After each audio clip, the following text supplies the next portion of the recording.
Imagine this. The Middle Ages are often remembered for castles, knights in shining armor, and the rise of kingdoms, but hidden behind the romanticized veil of medieval Europe lies a far darker truth.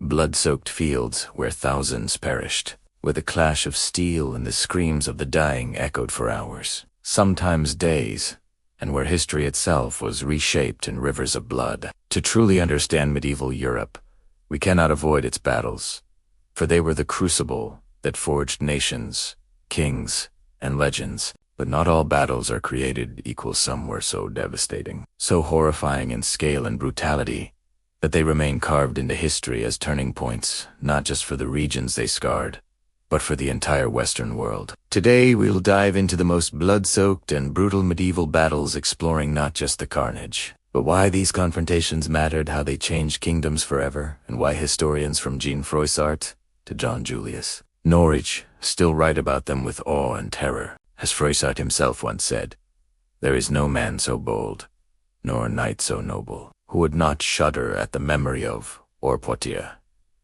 And in this journey, we will witness not only armies colliding, but civilizations trembling under the weight of war. Stay with me until the end, because the last battle we'll uncover was so catastrophic that chroniclers struggled to even describe the horror it unleashed. The first clash that demands our attention is the Battle of Hastings in 1066. A moment forever engraved in the English psyche. Hastings was in Tejas abattlet, was the death of an old England, and the violent birth of a new one. King Harold Godwinson, weary from marching north and defeating a Viking invasion at Stamford Bridge only weeks earlier, faced William, Duke of Normandy, on the fields near Hastings. Chroniclers like William of Poitiers and later historians such as David Howarth in 1066. The year of the conquest emphasized the sheer exhaustion of Harold's army, many of whom had marched nearly 300 miles in just days. When the Norman cavalry repeatedly charged the English shield wall, the ground itself turned into a slaughterhouse. The Anglo-Saxon Chronicle chillingly notes that there was great slaughter on either side, and King Harold fell, and many others with him. The image of Harold supposedly struck in the eye by an arrow, whether myth or truth remains. One of history's most haunting, Hastings was more than victory. It was massacre.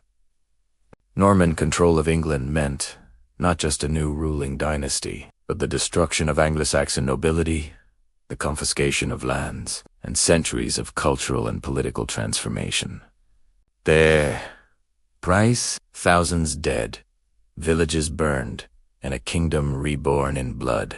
Now, leap forward to the 100 Years' War, where perhaps no clash embodies medieval carnage more vividly than the Battle of Crécy in 1346. Hand Froissart's chronicles, though sometimes romanticized, capture the shocking destruction wrought by the English longbow. Imagine a battlefield where thousands of French knights, glittering in armor and spurred by the ideals of chivalry, charged headlong into a storm of arrows raining down like steel hail. The Genoese crossbowmen, hired by the French, faltered under the relentless volleys, and when the French cavalry trampled them in frustration, chaos consumed the ranks. Froissart writes that the arrows fell so thick that it seemed as snow, and historians like Jonathan Sumption in his 100 Years' War series emphasize that was not just a French defeat, it was a massacre. Entire generations of nobility fell that day, their bodies piled so high that the battlefield itself was said to be impassable. But what makes infamous Agincourt just the scale of slaughter? It was the end of an era. The longbow had shattered the myth of invincible knights, and with their blood-soaked corpses, medieval warfare was forever transformed. Yet, if revealed the power of innovation, the Battle of Agincourt in 1415 drove it home with such ferocity that it became legend. Henry V, vastly outnumbered and deep in enemy territory, faced a French force that should have annihilated him. But mud, terrain, and discipline became England's greatest weapons. Shakespeare immortalized Agincourt with stirring speeches, but behind the romanticism was brutality of unimaginable scale. Juliet Barker, in her detailed study, Agincourt, The King, the Campaign, the Battle, describes how the French knights bogged down in mud were crushed under their own numbers, suffocated and slaughtered mercilessly by English soldiers who wielded mallets, knives, and swords, not against equals, but against helpless, immobilized men. Henry ordered prisoners executed, fearing another wave of French attack. and chroniclers tell us that the field after the battle was a graveyard of nobility. Estimates suggest that over 6,000 Frenchmen, many of them knights and lords, were killed compared to just a few hundred English.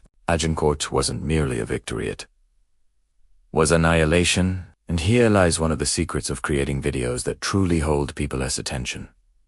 Never let the audience simply drift. We're talking about epic confrontations, blood, soaked fields, and the turning points that shaped entire civilizations. And if you, watching right now, want to keep uncovering these hidden, brutal truths of history, then take a moment, hit the subscribe button, and turn on notifications. This way, you won't miss the next story, where we peel back the layers of myth and reveal the raw, unfiltered past. The more we grow together, the deeper we can dive into battles, empires, and legends that textbooks barely dare to mention. So join this community of history seekers, because the journey through time is far from over, and what comes next will shake you even more. But not all blood-soaked battles were triumphs for England. In 1297, the Battle of Stirling Bridge showed that Scotland, too, had its moments of bloody defiance. William Wallace and Andrew Murray, vastly outnumbered,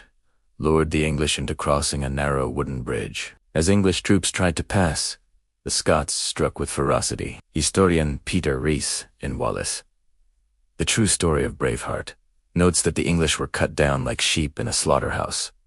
Trapped and unable to maneuver, thousands of English soldiers drowned in the River Forth, or were hacked apart by Scottish blades. Stirling wasn't just a military win, it was a psychological earthquake. The English, humiliated, faced the bitter truth that their dominance was not absolute. For the Scots, it was proof that with cunning and ferocity, even giants could bleed. The rivers ran red with blood, and Wallace's legend was sealed. The brutality of medieval warfare reached apocalyptic levels in 1410, at the Battle of Grunwald or Tannenberg, where the combined forces of Poland and Lithuania clashed with the mighty Teutonic Order. Chroniclers describe the day as one of relentless slaughter, a titanic struggle between Christian knights and their foes that left tens of thousands dead. Historian William Urban, in the last years of the Teutonic Knights, describes Grunwald as the largest and most devastating battle of its age. Imagine armored knights locked in combat under the July sun,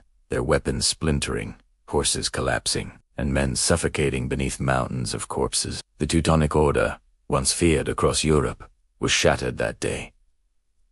Its Grand Master slain, and its power broken forever.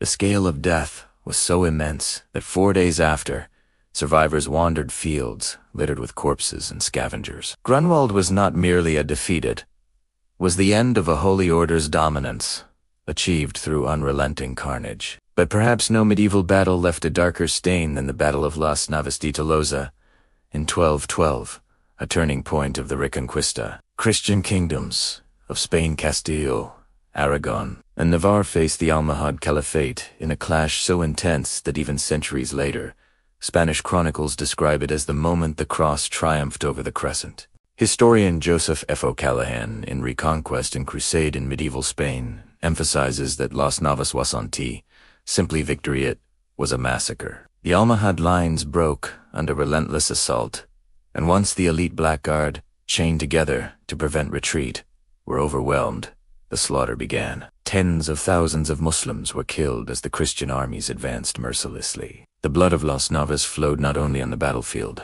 but across Iberia. For this victory marked the beginning of the end for Muslim rule in Spain. It was, quite literally, a battle that changed the religious map of Europe, achieved through rivers of blood. And finally, we reach one of the darkest days in medieval history, the Battle of Manzikert in 1071, though. Earlier than some of the later battles we've explored, its impact was seismic. The Byzantine Empire, once the shining beacon of the East, faced the Seljuk Turks.